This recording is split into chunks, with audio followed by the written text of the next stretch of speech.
Hello and welcome back to the channel. Welcome back to your own commerce league. आज हम जिस chapter को लेके आए हैं उस चैप्टर का नाम है सप्लाई। सप्लाई जो है बेटा चैप्टर, ये आपका बहुत इंपॉर्टेंट चैप्टर है। डिमांड के बाद इसकी जो यूनिट है वो बहुत इंपॉर्टेंट है। कई बच्चों को इसमें दिक्कत भी आती है। मैंने इसको इसलिए बना लिया ताकि आप एग्जाम के लिए जो है तैयार हो जाए और इस चैप्टर से सभी क्वेश्चंस आपको इजीली करने को मिले। ठीक है, तो लेट्स गेट स्टार्टेड।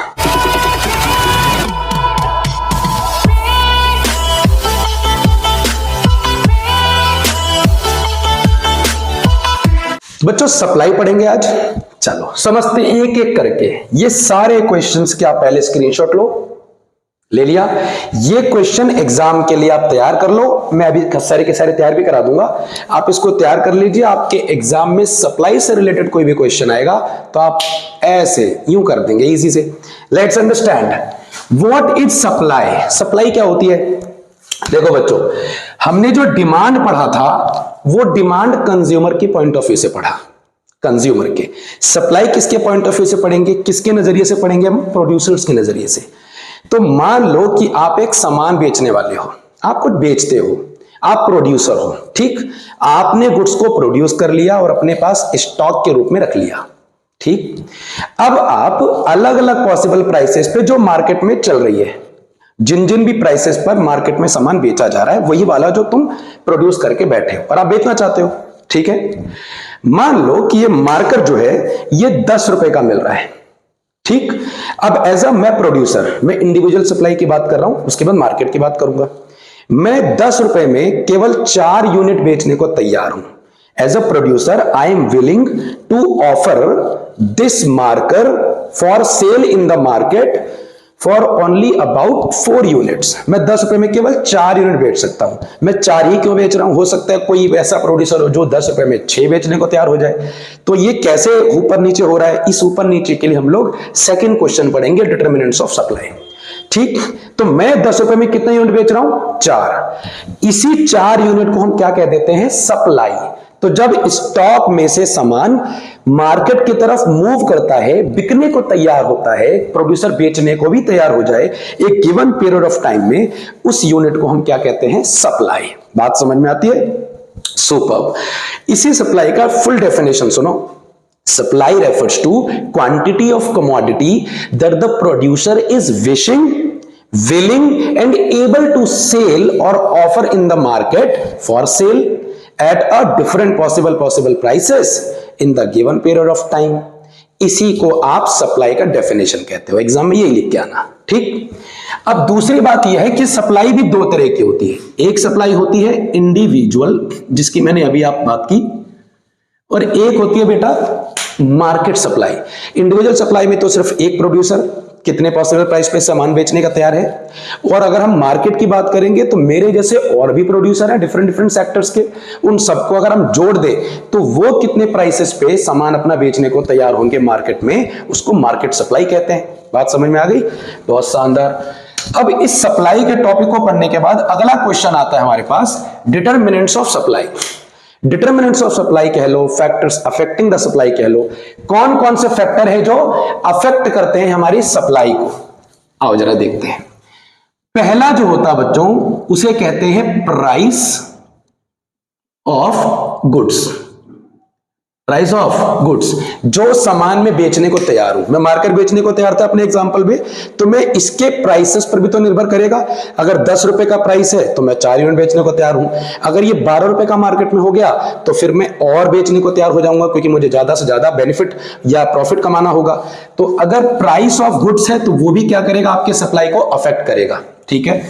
सेकेंड, इसको कह सकते हैं बेटा प्राइस ऑफ रिलेटेड गुड्स। क्या कहेंगे? Price of related goods. Related goods में कौन हो गया बच्चों? देखो रिलेटेड गुड्स में हम लोग डिमांड में भी पढ़े थे, सब्स्टिट्यूट का एक इफेक्ट हमने पढ़ा था। तो सब्स्टिट्यूट गुड्स जो होता है, जैसे में मार्कर है, अब इसकी जगह पे कोई और कंपनी का, कोई और ब्रांड का मार्कर है और वो कोई और प्रोड्यूसर उसको बेचता है। ठीक, अगर मैं इसके प्राइसेस को कांस्टेंट भी रखूं तो सामने वाला जो सब्स्टिट्यूट है, जो इसके सेम सेटिस्फेक्शन दे सकता है, सेम ही काम कर सकता है, उसके भी फैक्टर्स, उसका भी जो प्रभाव है वो मेरे सप्लाई पर अवश्य ही पड़ेगा। कैसे पड़ेगा वो आने वाले क्वेश्चंस में आपको हम क्लियर से समझाएंगे। तो बने रहना बच्चों। तीसरा कौन होता है बेटा? तीसरा होता है गवर्नमेंट पॉलिसी। इंपॉर्टेंट है बच्चों, इनको एग्जाम के अंदर लिख के आइए, फुल मार्क्स कमाइए। ठीक, गवर्नमेंट पॉलिसी का मतलब यह है कि जब गवर्नमेंट सब्सिडीज के रूप में कुछ पॉलिसीज चेंज करती है कि किसी सेक्टर को सब्सिडी दिया, किसी सेक्टर को प्रोड्यूसर सब्सिडी नहीं दी, या किसी सेक्टर में टैक्स बढ़ाए या टैक्स कम कर दिए, इन सबका भी इंपैक्ट हमारे सप्लाई पर पड़ता है। चौथा क्या होता है बच्चों? देखो, चौथे का हम कह सकते हैं कि फ्यूचर एक्सपेक्टेशन या इसको दूसरा एक नाम देना चाहें तो बिजनेस एक्सपेक्टेशन भी इसको हम बोल सकते हैं बच्चों। क्या बोल सकते हैं? Business expectation. तो बिजनेस एक्सपेक्टेशन मतलब जब प्रोड्यूसर को कुछ ना कुछ फ्यूचर के बारे में अंदाजा लगेगा या वो कुछ ना कुछ अनुमान लगा पाएगा, एनालिसिस कर पाएगा, तो वो चीजें भी इसके करंट सप्लाई को अफेक्ट करेंगी, प्रभावित करेंगी। ठीक, उसके बाद अगर हम पांचवा पढ़ना चाहें तो पांचवा बेसिकली मतलब होता है टेक्नोलॉजी, और ये एग्जाम के अंदर इस वाले पॉइंट से क्वेश्चन जरूर आता है, कई बार आया हुआ है, मैंने लिखा भी है यहां पर। टेक्नोलॉजी क्या करती है? टेक्नोलॉजी भी आपके सप्लाई को थोड़ा सा अफेक्ट कर सकती है। सब टेक्नोलॉजी बढ़ेगी तो भी सप्लाई थोड़ी अफेक्ट होगी। सब टेक्नोलॉजी अगर घट रही है या टेक्नोलॉजी अपग्रेड नहीं हुई, टेक्नोलॉजी अपडेट हो रही नहीं हो रही है, या सपोज करो आउटडेट हो रही है, तो इस सब के सब फैक्टर्स अफेक्ट करते हैं आपके सप्लाई को। छठा भी हम कर सकते हैं, availability of input. Availability of input ऐसा है बच्चों, जिस चीज को मैं प्रोड्यूस कर रहा हूं, जिस चीज से वो प्रोड्यूस होता है, अगर वो मुझे मिले ही ना, इजीली मुझे अवेलेबल ना हो मार्केट में, तो मुझे उसे लेने के लिए कितना दूर जाना पड़ेगा, और मैं जितना दूर जाऊंगा मेरा उतना कॉस्ट भी तो बढ़ेगा, और कॉस्ट बढ़ेगा तो फिर प्राइस बढ़ेगी, और प्राइस बढ़ेगी तो फिर सप्लाई को तो अफेक्ट होना होगा। करेक्ट? चलो, तो ये 6 के 6 हैं। इनमें से एग्जाम में बहुत सारा जो क्वेश्चन है वो टेक्नोलॉजी से पूछा जाता है, प्राइस ऑफ रिलेटेड गुड से पूछा जाता है। तो ये सारे के सारे क्वेश्चन, इन दोनों जो एंड के क्वेश्चन आप देख रहे हो, इनमें सब हम कवर करेंगे। Alright, done. इसके बाद आता है सप्लाई फंक्शन। अब सप्लाई फंक्शन क्या है? तो बेटा इसको तो हम कर देते हैं यार रफ, ये लो, इसको कर देते हैं रफ। आपने स्क्रीनशॉट पॉज करके ले ली होगी। एक एक करके इस पर हम बात भी करेंगे आने वाले डिटेल, जो बड़े नंबर के क्वेश्चन 5, 4, 4 या 5 नंबर के क्वेश्चन आते हैं, उसमें बहुत अच्छे से डिटेल करूंगा मैं। सप्लाई फंक्शन क्या है मेरे बच्चों? सप्लाई फंक्शन का मतलब it is a functional relationship between price and other factors and supply. मतलब प्राइसेस या जो भी आपने भी फैक्टर्स पढ़े थे ना, इन सबका रिलेशन क्या होता है सप्लाई के साथ, इसी फंक्शनल रिलेशनशिप को ही हम सप्लाई फंक्शन कहते हैं। इसका जो एक्सप्रेशन है या लिखते कैसे हैं, वो इस तरह से लिखते हैं बेटा, सप्लाई ऑफ, मान लीजिए गुड एक्स, यहां पर क्या आएगा, यहां आता है एफ मतलब फंक्शनल रिलेशनशिप का डिनोशन है। यहां पे पहले आ गया price of a good x, यहां पे आ गया गवर्नमेंट पॉलिसी, यहां पे आ गया फ्यूचर एक्सपेक्टेशन, यहां पे आ गई टेक्नोलॉजी, या यहां पे इनपुट भी आ सकता है ना, बिजनेस इनपुट, या जो रॉ मटेरियल है उसकी भी हम यहां बात कर सकते हैं। तो ये जो एक्सप्रेशन आपने देखा, इसी एक्सप्रेशन को आप एग्जाम में लिख के आना कि ये फंक्शनल रिलेशनशिप का एक पूरा एक्सप्रेशन है, एग्जाम में लिख के, और सिर्फ इसकी डेफिनेशन लिख देना। दिस इज क्या रिलेशन, क्या लिखोगे डेफिनेशन ये लिखना कि what is the relationship between price and other factors and supply. So there is a functional relationship between the factors affecting the supply and of course the supply. Done? चलो बच्चों, ये भी आपका हो गया होगा क्लियर। इसके बाद रिपीटेड क्वेश्चन है बेटा, रिपीटेड क्वेश्चन है, 1 नंबर 2 नंबर में क्वेश्चन आते हैं। ठीक है, अब आ जाते हैं अगले पे, सप्लाई शेड्यूल क्या होता है और सप्लाई कर्व क्या होता है। ये क्वेश्चन पहले बहुत पूछे जाते थे, अभी जब से ये असर्शन रीजन वाला जो पूरा पैटर्न आया हुआ है, इसमें सप्लाई शेड्यूल का एक्सेस तो नहीं पूछेंगे, लेकिन पता होना चाहिए। सप्लाई शेड्यूल का मतलब बेसिकली है वो टेबल जो रिलेशनशिप को स्थापित करे या रिलेशनशिप को दिखा दे न्यूमेरिकली, है ना। तो अगर मैं शेड्यूल की बात करूं तो इस तरीके का शेड्यूल होता है ना, ये प्राइस ऑफ गुड एक्स, ये सप्लाई ऑफ गुड एक्स, यहां पर आपका प्राइस 5 है तो सप्लाई 10 है। अब यहां पे प्राइस जो है 10 हो गया तो ये बढ़ के 20 हो गया। अब ये बढ़ा ही क्यों, तो ये क्या दिखाया इसने, प्राइस और सप्लाई के बीच में क्या दिखाया मेरे बच्चों, रिलेशन दिखाया। तो जो रिलेशन आपको इस टेबल के माध्यम से दिख रही है उसी को हम कहते हैं ये सप्लाई का एक शेड्यूल है। क्लियर? चलो शाबाश, ये हो गया। अब अगला क्वेश्चन देख लेते हैं बच्चों। अगला क्वेश्चन क्या था? कर्व। जो आपने अभी शेड्यूल बनाया, उसी शेड्यूल को अगर आप ग्राफिकली रिप्रेजेंट करना चाहते हो, ग्राफिकल मतलब एक चित्र के माध्यम से आप उसको दिखाना चाहते हो, तो उसी को क्या कहते हैं अपन? कर्व कह देते हैं। अपन क्या कहते हैं? कर्व। तो अगर इसी कर्व को मैं ऐसे दिखाऊं तो ये कुछ इस तरीके से बनेगा बेटा। ये लगभग गया ऐसे। ये क्या हो गया? ये सप्लाई कर्व हो गया। एक्स लगा दो, ठीक है, पर कोई दिक्कत नहीं। यहां पे तो आपको पता ही है क्वांटिटी, यहां पे क्या होता है बच्चों मेरे? प्राइस। ये कौन सा एक्सेस हुआ? वाई। ये कौन सा एक्सेस हुआ? एक्स। अब एक चीज आप देखोगे, सप्लाई जो है यहाँ पे पॉजिटिवली अपवर्ड है। तो पॉजिटिवली अपवर्ड क्यों है? वो लॉ ऑफ सप्लाई के कारण होती है। ठीक, ये क्या हो गया? उसी शेड्यूल को हमने ग्राफिकली रिप्रेजेंट कर दिया। समझ गए? चलो शाबाश। अच्छा बेटा, अब आता है लॉ ऑफ सप्लाई, जिसकी मैंने अभी अभी बात की कि लॉ ऑफ सप्लाई क्या है। जैसे लॉ ऑफ डिमांड था ना, वैसे लॉ ऑफ सप्लाई है। बस लॉ ऑफ डिमांड में इनवर्स रिलेशन था प्राइस और क्वांटिटी के बीच में। यहां पे पॉजिटिव रिलेशन है between price and quantity supply. अब जो मैंने क्वांटिटी सप्लाई कही, उसका भी एक मतलब है। यहां देखो, एक क्वेश्चन आपको दिखेगा, कहां गया क्वांटिटी सप्लाई। देखो यहां पे लिखा है डिफरेंस बिटवीन सप्लाई और क्वांटिटी सप्लाई। इसका डिफरेंस है, तो अभी हम करेंगे। लॉ ऑफ सप्लाई का डेफिनेशन कुछ इस तरह से देना, कीपिंग अदर थिंग्स कांस्टेंट। और जब मैं कह रहा हूं अदर थिंग्स कांस्टेंट, मतलब जितने भी प्राइसेस को छोड़ के जो बाकी फैक्टर्स थे, उन सभी फैक्टर्स को एक पल के लिए मान लो कि ये कांस्टेंट है, इनमें कुछ चेंज नहीं है। ठीक, तो सिर्फ प्राइसेस की वजह से जो सप्लाई में चेंज आ रहा होगा, ऊपर या नीचे, बढ़ना या घटना, इंक्रीज या डिक्रीज, एक्सपेंशन या कॉन्ट्रैक्शन, ये जो भी चीजें हो रही होंगी, ये सब हो रहा है लॉ ऑफ सप्लाई के कारण। ठीक है, सो कौन के क्या रिलेशन हुआ? एक बार फिर से बोलो। प्राइस और क्वांटिटी सप्लाई में कैसा रिलेशन होता है? Positive relation. और इसलिए इसका कर्व कैसा बनता है? Positively upward. अभी आपने करके देखा था, ऊपर की तरफ। और लॉ ऑफ डिमांड का क्या है? याद करो एक बार, लॉ ऑफ डिमांड का भैया डाउनवर्ड स्लोपिंग होती थी, क्योंकि वहां इनवर्स रिलेशन था, आपस में बनती नहीं है प्राइस और क्वांटिटी डिमांड की, पर प्राइस और क्वांटिटी सप्लाई की बहुत बनती है, आपस में मित्र हैं ये लोग। ठीक है, तो आई थिंक ये पूरा क्लियर आपको हो गया। अब हम लोग ये कर लेते हैं, सप्लाई स्टॉक कॉन्सेप्ट है या फ्लो कॉन्सेप्ट है? अब ये भी बताया कि सप्लाई जो है वो पीरियड ऑफ टाइम में मेजर होती है। तो जो पीरियड ऑफ टाइम में मेजर होगा इकोनॉमिक्स में, वो सब के सब हमारे फ्लो कॉन्सेप्ट में आते हैं। तो बच्चों, नेक्स्ट क्वेश्चन है कि हम लोग difference between supply and quantity supply को कैसे सॉल्व करेंगे एग्जाम में। देखो, सप्लाई और क्वांटिटी सप्लाई में एक अंतर है। सप्लाई को अफेक्ट करने के लिए प्राइसेस के साथ में बाकी फैक्टर्स भी हैं। टेक्नोलॉजी है, गवर्नमेंट पॉलिसी है, अवेलेबिलिटी ऑफ इनपुट है, प्राइस ऑफ रिलेटेड गुड्स है, ठीक, फ्यूचर एक्सपेक्टेशन है। लेकिन अगर क्वांटिटी सप्लाई की बात की जाए, तो क्वांटिटी सप्लाई में सिर्फ और सिर्फ प्राइसेस की वजह से जो चेंज आता है, केवल उसको हम अफेक्ट या उसको हम फैक्टर मानते हैं। समझ आया? तो quantity supply only and only particular prices के साथ जो रिलेशन है, और सप्लाई का प्राइसेस के साथ में जो और अदर फैक्टर्स है, उनके साथ उसका क्या रिलेशन है। आई होप ये क्लियर हो गया। ठीक है बच्चों, अगला क्वेश्चन क्या आता है? Explain how technology increases supply in the market. इसको अब आराम से सीखो, तसल्ली से।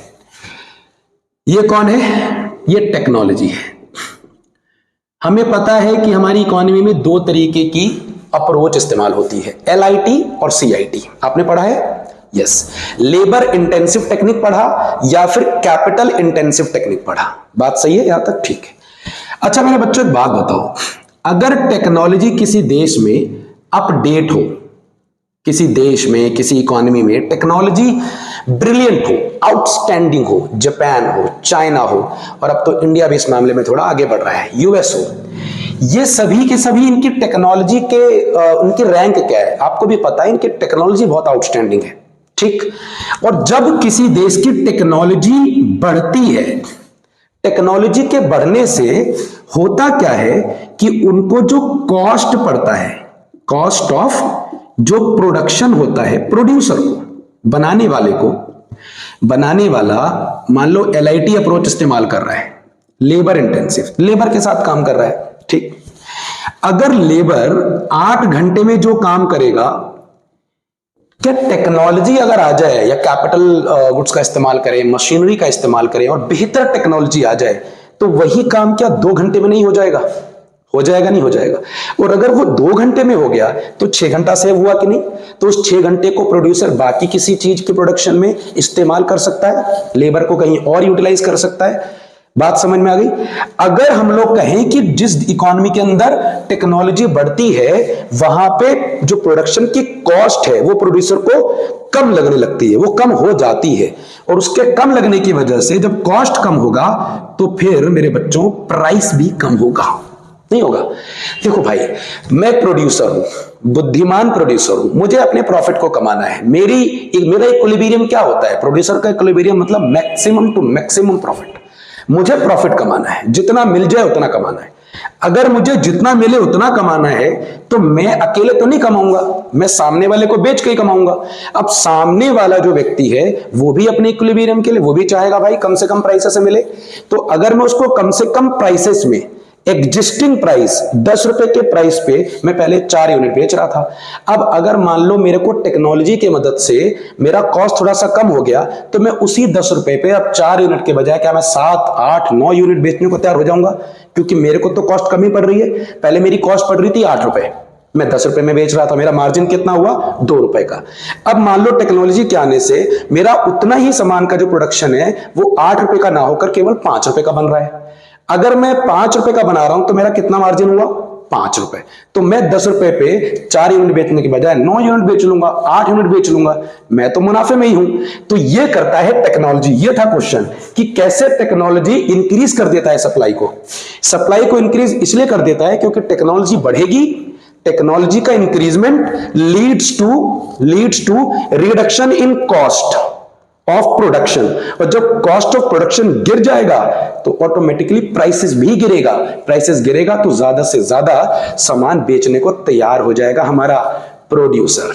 ठीक है, डन। रिवर्स कर दो, किसी देश में आउटडेट हो जाए, ये क्वेश्चन उल्टा करके भी तो आ सकता है कि मान लीजिए टेक्नोलॉजी कैसे सप्लाई को डिक्रीज करता है। अगर टेक्नोलॉजी आउटडेट हो जाए, जो टेक्नोलॉजी मार्केट में चल ही नहीं रही, तो जब टेक्नोलॉजी आउटडेट होगी, मशीनरी खराब हो गई या उसका अब उतना यूटिलाइजेशन नहीं है, तो वही सामान बनाने के लिए अब ज्यादा से ज्यादा खर्च आएगा। बात समझ में आई? और जहां कॉस्ट ऑफ प्रोडक्शन बढ़ा वहां प्राइसेस बढ़ेंगे, और जहां प्राइसेस बढ़ेंगे वहां डिमांड थोड़ी सी तो कम हो जाती है। डिमांड कम होगी तो यहां से सप्लाई भी ज्यादा नहीं की जाएगी, क्योंकि जब डिमांड ही नहीं है तो प्रोड्यूसर जो है वो सामान या तो बनाएगा क्यों, और अगर बना दिया तो उसको वो बेचेगा क्यों फिर? बात समझ रहे हो? बेच नहीं पाएगा क्योंकि डिमांड नहीं है। तो ये बेटा पूरा टेक्नोलॉजी का गेम है, आराम से समझ गए होगे इसको, बहुत एग्जाम में बहुत इंपॉर्टेंट है। अगला क्वेश्चन आता है मेरे बच्चों, मूवमेंट अलोंग सप्लाई कर्व और shift in supply curve. Movement और शिफ्ट में एक बहुत बेसिक डिफरेंस समझो। जब भी मूवमेंट वर्ड सुनो या देखो तो ये करना कि प्राइसेस के साथ चेंज हो रहा है, प्राइसेस के साथ चेंज हो रहा है। पहला क्लियर? बाकी अदर फैक्टर्स यहां काम नहीं करते। दूसरा यह है कि मूवमेंट के अंदर कोई नया कर्व नहीं बनता, उसी कर्व के ऊपर ही होता है जो भी नया इंप्लीकेशन होता है। मैं करके दिखाता हूं, देखो इनको हटाओ पहले। चलो दोस्त, आपका काम हो गया, बच्चों को ये चीज सिखाओ। ये देखो, ये नॉर्मल सप्लाई कर्व है, सप्लाई कर्व पॉजिटिव अप्रोड होता है। ये क्यों होता है बेटा? ये ऊपर ही क्यों जाता है? लॉ ऑफ सप्लाई के कारण, ठीक, क्योंकि डायरेक्ट रिलेशन होता है प्राइस और क्वांटिटी सप्लाई में। ये एक्स एक्सिस है, ये वाई एक्सिस है, ये बेसिक फॉर्मेलिटीज है, इनको पूरा करना है। ये क्यू स्टैंड फॉर क्वांटिटी है, ये है मेरे बच्चों प्राइस, ठीक है। अब यहां पे मान लीजिए ये पॉइंट बना देता हूं एक, ये मैंने पॉइंट बनाया, ठीक है। यहां पे हम क्वांटिटी रख देते हैं, यहां पे हम प्राइस रख देते हैं, ठीक, डन हो गया। अब इसके बाद ये चीज मैं कह देता हूं कि यार भाई प्राइस के बढ़ने की वजह से, तो जब प्राइस बढ़ेगा तो प्रोड्यूसर ज्यादा से ज्यादा सप्लाई करके अपने प्रॉफिट को मैक्सिमाइज करने की कोशिश करेगा। रैशनल प्रोड्यूसर तो यही करेगा। तो अगर प्राइसेस बढ़ा तो क्वांटिटी नहीं बढ़ गई, देखो प्राइस गया उधर अप, ये गया राइट वर्ड में। तो क्या नया कर्व बना है सप्लाई का? नहीं बना, क्योंकि सिर्फ प्राइसेस की वजह से हो रहा है जो भी हो रहा है। तो यहां हमारा हो गया प्राइस 1, यहां हो गया क्वांटिटी 1। तो PQ से मामला कहां मूव कर गया? P1 Q1। ये शिफ्ट नहीं हुआ बच्चों, ये क्या हुआ? ये मूवमेंट हुई, उसी कर्व पर मूवमेंट। इसलिए वर्ड का इस्तेमाल करते हैं हम लोग अलोंग द सप्लाई कर्व। मेरे को उम्मीद है आपको समझ में आ रहा होगा। अब उसके बाद हम शिफ्ट कर लेते हैं। तो बेटा शिफ्ट का भी वही 2 है। स्विफ्ट में पहली बात तो नया कर्व बन जाएगा, दूसरा प्राइसेस कांस्टेंट रहेंगे और बाकी के जो अदर फैक्टर्स है वो यहां अपना रोल प्ले करेंगे खूबसूरती से। अब जरा देखना, ये सप्लाई कर्व ऑलरेडी ठीक है, ये नॉर्मल पॉइंट है ठीक है। अब जरा देखो कि यहां पर मैं प्राइसेस को बिल्कुल भी चेंज नहीं करूंगा, कांस्टेंट है, प्राइसेस का यहां कोई रोल नहीं है, लेकिन फिर भी ये जो मेरा क्वांटिटी बढ़ रहा है, मतलब प्रोड्यूसर जो है वो ज्यादा से ज्यादा यूनिट बेचने को तैयार हो रहा है। अब क्यों तैयार हो रहा है, उसके क्या कारण है, वो एंड के 2 क्वेश्चन में सीखेंगे। यहां पर देखिए, क्या ध्यान से देखना, क्या यहां पे कर्व प्राइस चेंज हो रहा है? नहीं हुआ ना, प्राइस तो उतना ही है, तो ये कहां चला गया, ये थोड़ा सा बढ़ गया आगे। अब जब इसको मैं मैच करूंगा तो ये कर्व इस तरह से आएगा, आएगा नहीं आएगा? यहां पे सप्लाई थी जो ओरिजिनल था, यहां सप्लाई 1 हो गई, तो क्या ये शिफ्ट नहीं हो गया, राइटवर्ड शिफ्ट हो गया नहीं हो गया? राइटवर्ड शिफ्ट होने का मतलब ये हुआ कि सप्लाई बढ़ गई है, और हम क्वांटिटी वर्ड इस्तेमाल नहीं कर सकते क्योंकि यहां प्राइसेस की वजह से नहीं हो रहा, या अदर फैक्टर्स की वजह से रोल प्ले हो रहा होगा, इसीलिए इसको हम कहते हैं शिफ्ट हुआ। शिफ्ट राइटवर्ड भी हो सकता है, लेफ्टवर्ड भी हो सकता है। और यहां पर मूवमेंट जो है या तो अपवर्ड होती है बच्चों, या फिर डाउनवर्ड होती है, ठीक है? तो अपवर्ड हुआ और डाउनवर्ड हो गया, समझ में आ गई बात? बहुत बढ़िया, ठीक है। अपवर्ड और डाउनवर्ड किस केस में बच्चों? मूवमेंट के केस में। एग्जांपल है बेटा 4 नंबर का, one of the most important question. और शिफ्ट किसके साथ होता है? यहां होता है या तो राइटवर्ड या फिर लेफ्टवर्ड।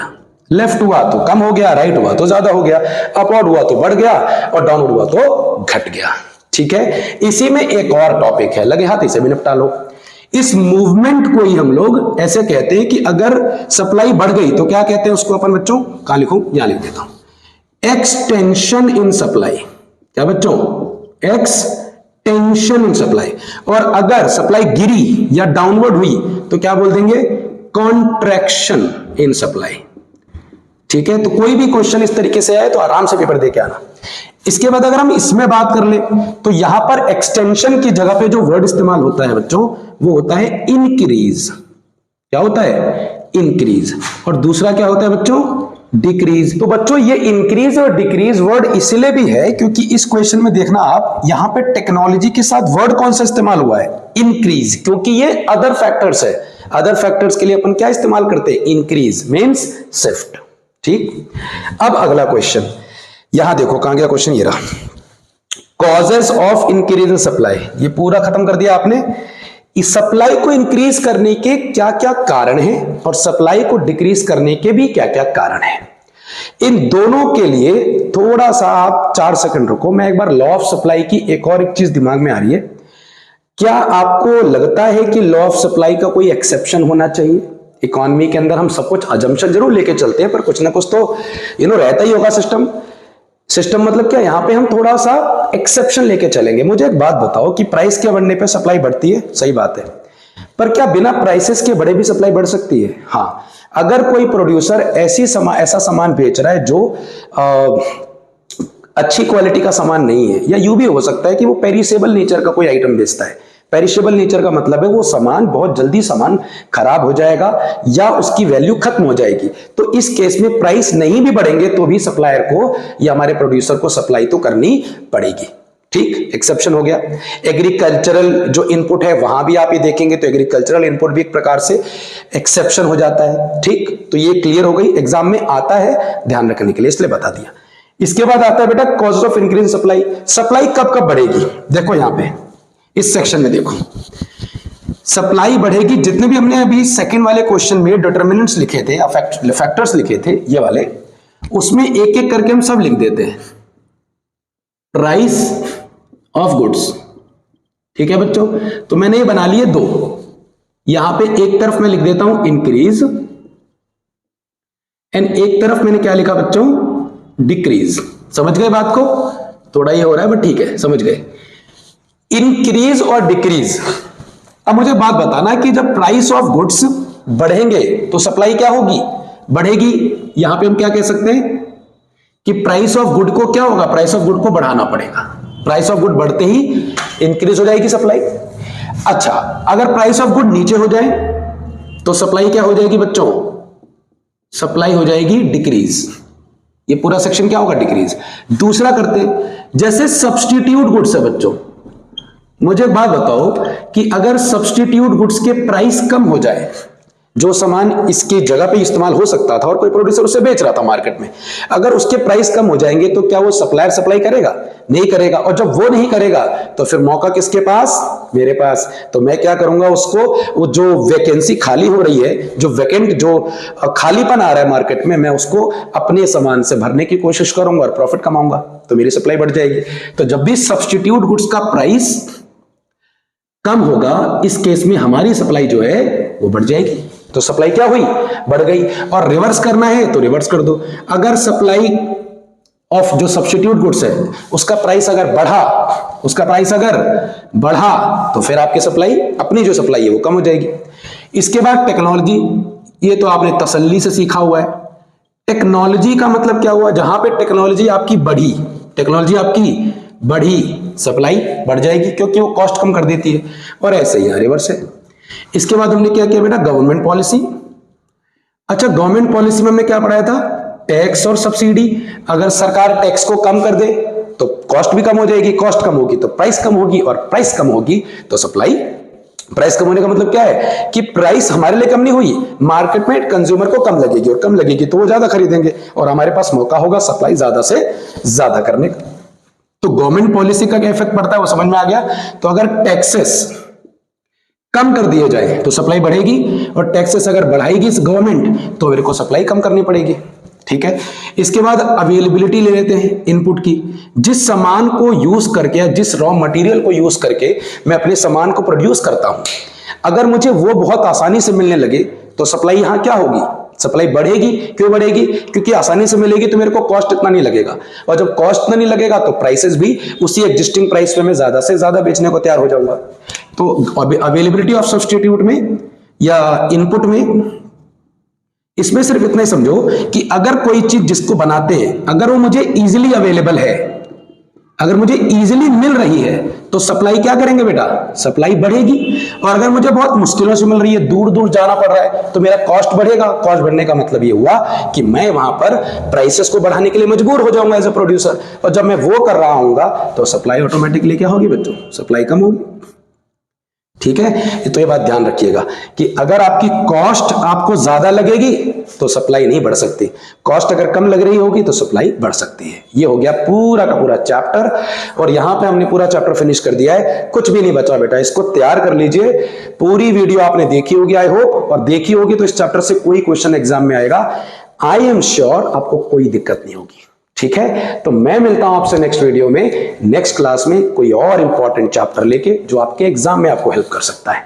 चैनल को सब्सक्राइब कीजिए। अगर आपको कंटेंट अच्छा लग रहा है, वीडियो को लाइक करके शेयर कर दीजिए अपने दोस्तों के बीच में, और कमेंट्स कर दीजिए। ठीक है। कौन अच्छा लगा, क्या और मुझे बताना चाहते हो। ठीक। मैं मिलता हूं आपसे नेक्स्ट वीडियो में। Thank you.